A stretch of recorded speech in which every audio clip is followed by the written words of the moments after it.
கவினுடைய அடுத்த படம் வந்து ரொம்ப சூப்பரா வந்து காத்துக்கிட்டு இருக்கு அப்படின்னு சொல்லணும்.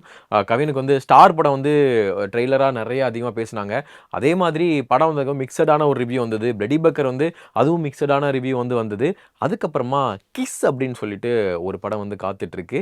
யங்ஸ்டர்ஸ டைரக்ட்டா தாக்குற மாரி தான். அது தாக்குற மாரினா, யங்ஸ்டர்ஸ டைரக்ட்டா வந்து இங்க பாருங்க இந்த படம் பார்க்கணும்பா அப்படின்ற மாரி சொல்ற மாரி இந்த படம் வந்து ரெடி பண்ணியிருக்காங்க அப்படின்னு நெனைக்கிறேன். அண்ட் வந்து இந்த படத்தோட டைரக்டர் வந்து சதீஷ் கிருஷ்ணா. அவர் வந்து ஒரு ஆக்டரு, டான்சரு, கொரியோகிராஃபர் இந்த மாதிரி ஒரு சூப்பரான ஒரு பேக்ரவுண்ட் உள்ளவர். அவர் என்ன மாதிரியான படங்கள் கொடுக்க போறார் அப்படின்றத பொறுத்து தான் பார்க்கணும். அதுவும் இல்லாம இந்த படம் வந்து பார்த்தீங்கன்னா, அதிகமான கிஸ் வச்சு தான் ஏதோ ஒண்ணு கொண்டு போறாங்க அப்படின்ற மாதிரி ஒரு டாக் வந்து போய்க்கிட்டு இருக்கு. இப்போ ரீசென்ட்டா வந்து ஒரு சிங்கிள் ரிலீஸ் ஆயிருக்கு. அந்த சிங்கிள் வந்து ரொம்ப நல்லாவே பெர்ஃபார்ம் ஆகிட்டு இருக்கு.